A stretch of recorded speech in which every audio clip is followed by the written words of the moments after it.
Hi everyone and welcome back to my channel. I'm very happy to have you here, guys. So this video was not planned at all. Basically, guys, I want to talk about two fragrances today, both from AFNAN. One is called Historic Doria and the other one is called SWAR Al Dahab. This one, SWAR Al Dahab, is actually by Beit El Bahor. Basically, I bought other fragrances and I got these two samples as like gift for purchases. So I decided to share my thoughts about them here on my YouTube channel as well, because you guys, when I tried these two fragrances, they are so good. Okay, by the way, before I actually start the video, if you have tried any of these two fragrances, I would love to read your experience or your thoughts about the two fragrances. As always, you guys, and like I always say, not only I would love to know it, but I'm sure all the people who are interested in trying out either one of these two fragrances could really use your feedback as well. So yes, now guys, let's start with a fragrance called Historic Doria. I have a sample of this one. I will insert somewhere over here the bottle. The bottle is like pink and very beautiful. Now I'm not exactly sure what are the notes for this fragrance, but I will insert them somewhere on the screen. But basically I will let you know what I think about the fragrance and how it smelled to me. When I first smelled this fragrance, I was very surprised. This is by AFNAN, and this to me it smells like there are two different fragrances combined into one, and I feel like here they did a very clever job. So basically, you guys, this, to put it in a very simplistic way, it smells like, so imagine this: you take a sweater and one day you decide to wear Baccarat Rouge 540 or any other fragrances within that same DNA.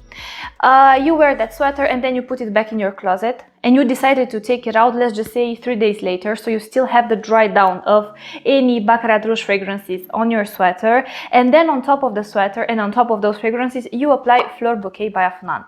I feel like it's a very clever combo. This is another fragrance that has something from the Baccarat Rouge DNA, but I feel like what AFNAN did here, they made it more feminine, they made it more elegant, and they made it almost like a bit more playful, but playful in a feminine way. When you first apply this fragrance on your skin, you get a beautiful, cold, sparkling, effervescent, even soft bergamot trace. It's not one of those bergamot fragrances that you get in like masculine fragrances or in like overly citrusy fragrances. It's the kind of bergamot fragrance that you get in Fleur Bouquet, is the exact same accord, or the kind of bergamot that you get in Voce Viva by Valentino, that like soft, sparkling, effervescent type of bergamot, which is very beautiful and very, it's a citrusy touch, but it's soft, you know, it's nothing overly sweet citrus. And then guys, besides the bergamot, I can also detect a crisp, airy jasmine and a little bit of vanilla. So I would say these are the notes or accords, notes and accords that I get from floral bouquet, from that fragrance from AFNAN. And behind all these you get the Baccarat Rouge DNA, you guys. But what I like about this is that you only get the dry down of it. You don't get the opening of all the fragrances inspired by Baccarat Rouge. So you don't get that like medicinal dentist office type of smell. You only get the dry down. And how I would say the dry down here smells to my nose. Basically, you get that oak mossy, resiny, transparent effect that Baccarat Rouge and all the other fragrances inspired by it have. And I feel like what AFNAN did here, they took these two fragrances and they turned it into this one. So I feel like if you wanted to try for the longest time fragrances inspired by Baccarat Rouge, but maybe you found them too unisex leaning for your taste, or maybe you wanted something more feminine, or maybe you found the opening of those fragrances way too challenging for you, because I know for when it comes to certain fragrances the opening can be quite challenging for me personally, then I would highly advise you to look up a sample of this fragrance, because I'm sure you will be surprised. In the opening you get, I would say, you get more of Fleur Bouquet or okay, I cannot remember the name of that fragrance, but you get the opening of this fragrance more, and in the background you have that Baccarat Rouge DNA. But like again, I want to put emphasis that you get the dry down of that fragrance. You don't get the opening with all of these challenging nuances. So, but something very interesting, as you wear this fragrance, I would say the first fragrance, the Fleur Bouquet, I think it's called Fleur Bouquet, goes into the background and you start to get more of that Baccarat Rouge DNA. And I would say here in the dry down, it's more Baccarat Rouge forward and the other one in the background, while in the opening it was the other way around. Now when I smell it, it really reminds me of the dry down of Anna Bied Rouge, it reminds me of the dry down of Red Temptation from Zara, it reminds me of the dry down, let me think, of Aristocrat for Her from Ajmal. So yeah, these kind of fragrances.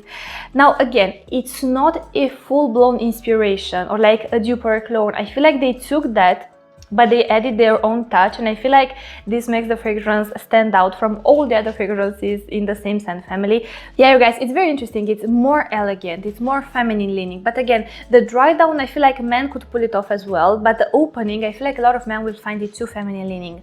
So I feel like if you wanted to try more of a feminine take on Baccarat Rouge, I feel like this is the one you would really appreciate. But again, get a sample, get a decant if you have the possibility. As always, guys, I do not recommend you to blend by any fragrance. Okay, so when it comes to the performance and everything, you guys, I have to be honest, I haven't tested this fragrance long enough to actually have an idea as to how this one performs. But I will insert on the screen how long it has lasted on my skin right about now. But yeah. So you guys, yes, that was the first fragrance. I have to say I was really impressed by it. I was not expecting it to smell the way it does.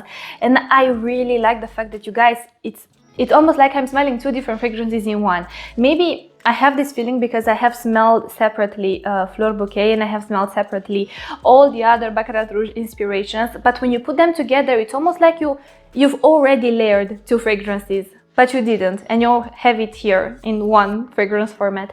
So yeah, I think it's very clever what they did. I think they made a great inspiration, and I feel like this is a case where a brand takes popular fragrances, but they add their own twist to it. So I really appreciate the respect about it. Now, you guys, let's move on to the second fragrance, which is called SWAR Al Dahab. Now, this one is by Bet El Bahor, and this is a sub-brand of AFNAN, from what I know. Okay, so this fragrance, I have a feeling a lot of you will really like this fragrance as well. Now, if the first one was for those who like Baccarat Rouge, for those who like Fleur Bouquet, this is for those who love Yara. If you love Yara by Lattafa, this is the cousin of it. If you have smelled Yara, I will let you know. If you have Yara in your collection, I will let you know how this one smells compared to Yara, so you can imagine it. And in case you don't have Yara, I will let you know also how this one smells on its own. So you can imagine it in that case as well. So yes, guys, now if you have Yara, replace the strawberry with the creamiest, sweetest, most ripe mandarin orange, and with some coconut almondy creamy nuances in the background. But it has the same lotiony feel that Yara has. It has the same, it smells like a beautiful, rich and ultra playful body lotion, but in a fragrance format. It smells very delicious. It smells edible, but not in the sense that it smells like real food. No, I mean, you still smell like perfume when you wear this fragrance. And it also has this like soft, powdery nuances in the background. It's very beautiful, you guys. Legit smells like the creamiest. The key word for this fragrance is creamy again. It smells like the creamiest, sweetest mandarin orange mixed with a soft, creamy, almondy, coconutty feel in the background and some powdery nuances. But this fragrance, it's kind of cold, I would say. It's not a warm fragrance, it's more of a cold fragrance. It has the same effect when you put like cold body lotion on your skin, you know, and you smell it and you get the scent, like you get the fragrance of the product, but you also, it's almost like you can feel the coldness, you know, because it's cold. This has the same effect. I feel like this is a very delicious fragrance. I feel like this is the kind of fragrance that when you want to feel very feminine, when you want to feel very playful, like a little bit flirty that day, this is the kind of fragrance that you would reach for. And something that I really appreciate about this fragrance as well, it has the kind of DNA that would layer amazing with other body products. If you're one who loves to layer your products, like you like to layer your body lotions with your body sprays, maybe body butters, maybe fragrance oils, this will layer very beautiful with other fruity fragrances. You could play here with the citruses, you could play here with the creaminess of the fragrance, you could amplify the vanilla. This one is a very sweet fragrance, by the way, ultra sweet fragrance. I would say it's the same level of sweetness as Yara by Lattafa, but in that one the sweetness comes, basically, you guys, to my nose, Yara smells like strawberry cake frosting with a slight tuberose feel in the background and that creamy lotiony body lotion type of feel. Not suntan lotion, more like body lotion, you know. This one again has the lotiony facet, but it's ultra creamy and sweet mandarin orange. It has an ultra creamy and sweet mandarin orange. If the previous fragrance changed, if the previous fragrance, let's just say, has more of a development, I would say this is pretty much a linear fragrance, at least to my nose, and from what I have tested it so far, it smells just the same when you first apply it till the dry down, but it gets softer and softer. This is definitely more of a softer fragrance. This is not the kind of fragrance that fills up a room, but this is the kind of fragrance that you would wear for more intimate occasions with your partner perhaps, or like a date night, or like Netflix and chill type of evening, you know what I mean? Or maybe you are going out with your girlfriends at a restaurant and you want to feel like ultra feminine, and you have your makeup done and you have moisturized your skin and you put on a beautiful outfit. I feel like this is the kind of fragrance that embodies that like playful, flirty feminine energy. You know, it's not like that dark, serious, mysterious, sensual feminine energy. I would say it's more like that bright, playful, like I would imagine a woman who's like very radiant and she's like laughing, but like she's laughing from her heart, you know? I don't know, this is the kind of woman I would picture. I would really like this fragrance. So I feel like, just like Yara, this is the opposite of a serious fragrance. This is not the kind of fragrance that you put on when you don't want to be approached, like when you want, I don't know, when you have this like serious, mysterious look going on. No, this is the kind of fragrance you put on when you feel happy, when you want something that's very uplifting, when you want something that's very playful, girly in a way, you know, but like a flirty, girly type of fragrance. I feel like that's the fragrance that would suit this whole mood to the perfection. So yes, you guys, those were my thoughts about these two fragrances. I am so happy that I got to try these two fragrances. I am certain that I will add to my collection SWAR Al Dahab. It smells amazing, you guys. It smells so delicious. And again, in case you like gourmand fragrances but you don't want to smell like food, to my nose this doesn't smell like food, so don't worry about that. So yes, those were my thoughts about these two fragrances, guys. Again, I will let you know how this one performs. I mean the longevity, because I cannot properly test the projection and the sillage from a sample, but I will let you know how this one lasts on my skin right about now. So yes, if you have tried any of these two fragrances, I would love to hear your thoughts about them down below. And as always, if you want to follow me on Instagram, here is my handle. Again, guys, thank you so much for watching. I will see you in my next video, and I want to wish you an amazing day wherever you are. Bye!